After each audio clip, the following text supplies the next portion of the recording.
Hello student.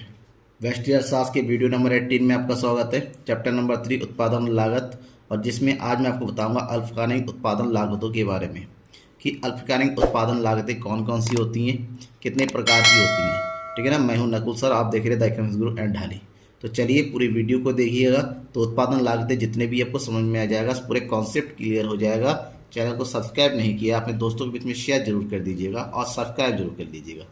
उत्पादन लागतें अगर अल्पकाल में बात करें, क्योंकि अल्पकाल में समय कम होता है, अल्पकाल में कुछ साधन स्थिर होते हैं, कुछ साधन परिवर्तनशील होते हैं। इसी आधार पर अल्पकाल में उत्पादन लागतों को दो प्रकार में बांटा गया है, स्थिर लागतें और परिवर्तनशील लागतें। ठीक है ना। सबसे पहले स्थिर लागत की बात करें। स्थिर लागतें ऐसी लागतें होती हैं जो उत्पादन प्रक्रिया में स्थिर लागतों पर किया गया व्यय होता है। यानी कि उत्पादन के लिए जो स्थिर साधनों का प्रयोग होता है, उन स्थिर साधनों के लिए जो भी व्यय करना पड़ता है उसे हम स्थिर लागतें कहते हैं, फिक्स्ड कॉस्ट कहते हैं।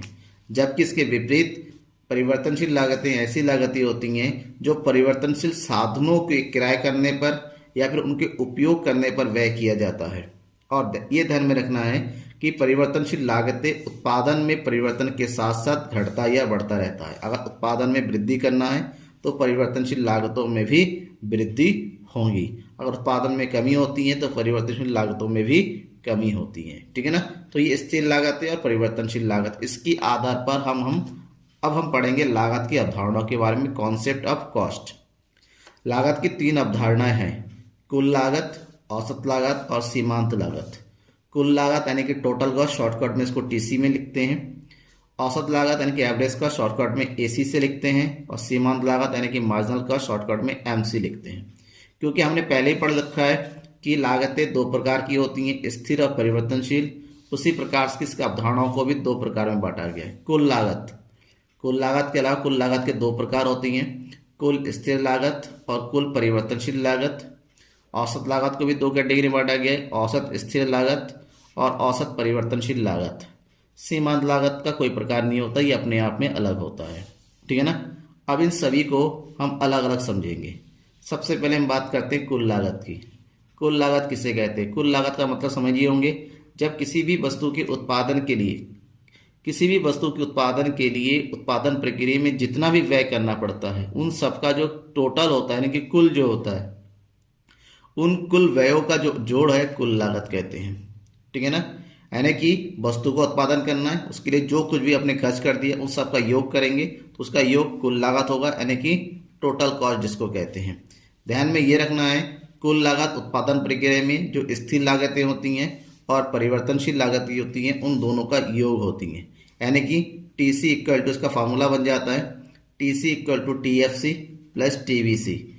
टीसी का दो फार्मूला और होता है जिसके द्वारा हम कुल लागत ज्ञात कर सकते हैं। अगर आपके पास एवरेज कॉस्ट दे रखा है, औसत लागत दिया हुआ है और उत्पादन की मात्रा दे रखी है, तो उन दोनों को गुणा करेंगे, यानी कि औसत लागत और उत्पादन की मात्रा का गुणनफल कुल लागत होता है। और वहीं पर सीमांत लागत का योग कुल लागत के बराबर होता है। ठीक है ना। यानी कि इसके हम तीन फार्मूले के थ्रू कुल लागत ज्ञात कर सकते हैं। जैसा कि मैंने बताया कि स्थिर लागतें हमेशा उत्पादन प्रक्रिया में स्थिर रहती हैं, तो इसको हम सीधा रेखा में दिखाते हैं।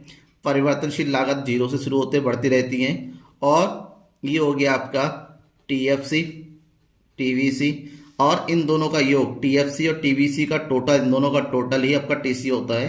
यानी कि जहां से टीएफसी शुरू होता है वहीं से टीसी भी शुरू होता है, और ये हमेशा टीवीसी के पैरेलल में होता है, यानी कि कुल परिवर्तनशील लागत के पैरेलल में चलता रहता है। ठीक है ना। तो ये टीसी वक्र होगा। हम आगे बात करेंगे कुल स्थिर लागत की। कुल स्थिर लागत total fix cost. Total fix का मतलब होता है अपरिवर्तनशील। उत्पादन के सभी स्थिर साधनों पर जो भी कुल व्यय किया जाता है उसे स्थिर लागत कहते हैं। और ध्यान में ही रखना है कि कुल स्थिर लागत यानी कि टीएफसी उत्पादन में परिवर्तन से अप्रभावित नहीं होती है।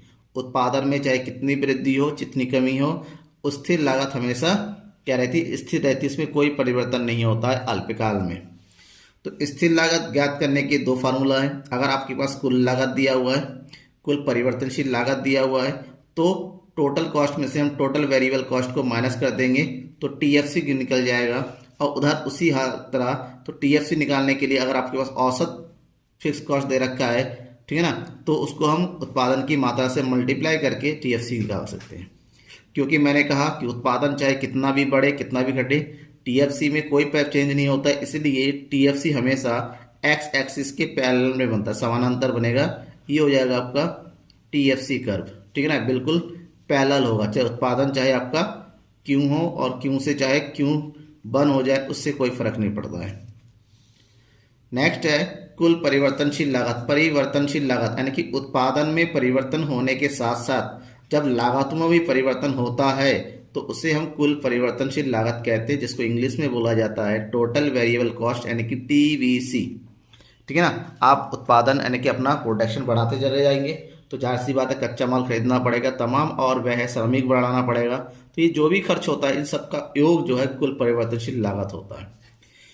कुल परिवर्तनशील लागत हमेशा उत्पादन की मात्रा पर निर्भर करेगा, और उत्पादन जब शून्य होता है, शून्य से ही कुल परिवर्तनशील लागत शुरू होता है, कि शून्य स्तर पर टीवीसी भी क्या रह जाएगा, जीरो होगा, ठीक है ना।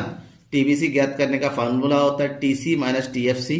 कुल लागत में से कुल स्थिर लागत को घटा देते हैं, या फिर अगर आपके पास औसत परिवर्तनशील लागत दे रखा है तो उसको उत्पादन की मात्रा से गुणा कर देंगे। फॉर एग्जाम्पल टीसी और टीएफसी दोनों दिया हुआ है, आपको टीवीसी निकालना है तो क्या करेंगे, टीसी में से टीएफसी को माइनस कर देंगे। 20 में से 20 गया 0, 40 में से 20 गया 20, और 70 में से 20 गया 50। ये आपका टीवीसी आ गया, ठीक है ना।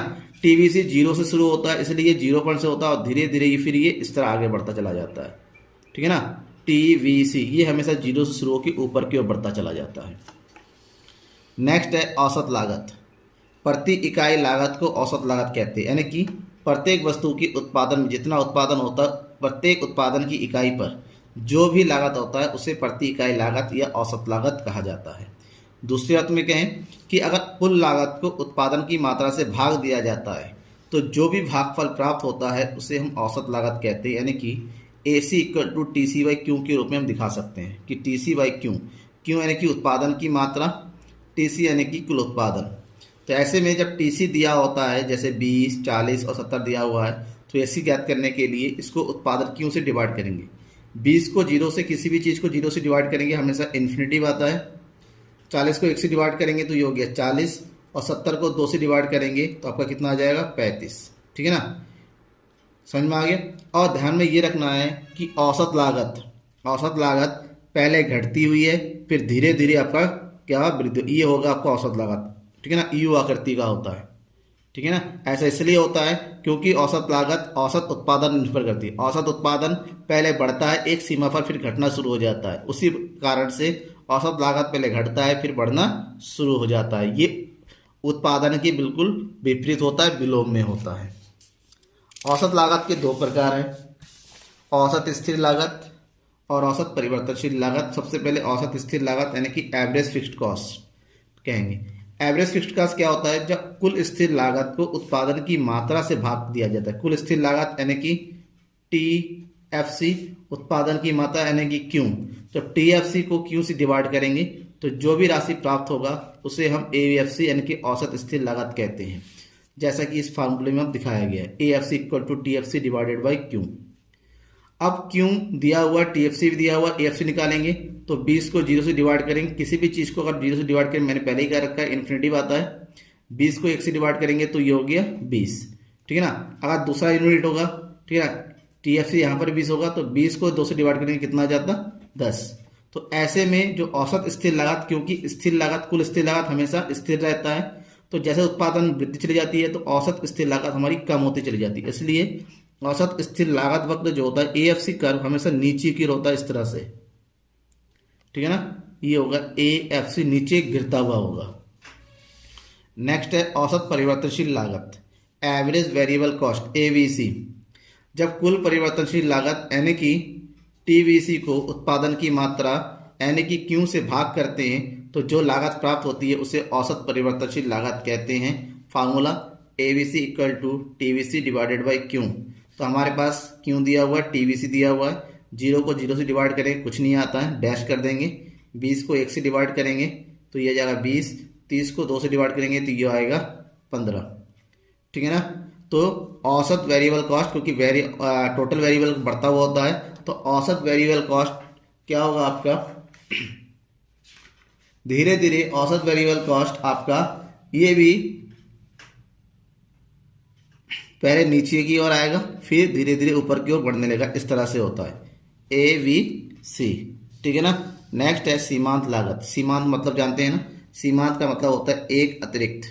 जब भी उत्पादन प्रक्रिया में हम एक इकाई का अधिक उत्पादन करना चाहते हैं, अतिरिक्त इकाई का उत्पादन करना चाहते हैं, इससे हमारी कुल लागत में परिवर्तन होता है। तो अतिरिक्त इकाई के उत्पादन के लिए कुल लागत में जो भी परिवर्तन होता है उसे उस इकाई की सीमांत लागत कहते हैं, जिसका ज्ञात करने का तरीका है सीमांत लागत बराबर कुल लागत की n इकाई में से कुल लागत की प्रारंभिक इकाई को घटा दिया जाता है, ठीक है ना। n का मतलब जिस इकाई का हमें सीमांत लागत निकालना है उस इकाई की कुल लागत में से उससे पहले वाली कुल लागत को माइनस कर देंगे। कैसे, उदाहरण देखिए, जैसे 1 2 दे रखा है, TC दिया हुआ है 0 यूनिट पर TC, क्योंकि सीमांत लागत कभी भी स्थिर लागत से प्रभावित नहीं होता है, तो इसलिए MC स्थिर पहले 0 यूनिट पर डैश रहेगा। परिवर्तनशील लागत 20 आया, तभी 40 हो गया, तो 40 में से 20 को घटा देंगे, तो सीमांत लागत कितना है 20, फिर 55 में से 40 को घटाएंगे, कितना आ जाएगा ये 15। तो सीमांत लागत वक्र को दिखाएंगे, ये भी पहले नीचे की ओर आएगा, फिर ऊपर की ओर बढ़ता हुआ होता है। इस तरह से होगा MC, ठीक है ना। तो ये है आपकी कंप्लीट लागत की अवधारणा के बारे में, कुल लागत, सीमांत लागत, औसत लागत। तो आपकी इसके बावजूद भी अगर कोई डाउट रह जाता है कमेंट बॉक्स में कमेंट जरूर कीजिएगा, मैं इसको सॉल्व करने की कोशिश करूंगा। Thank you.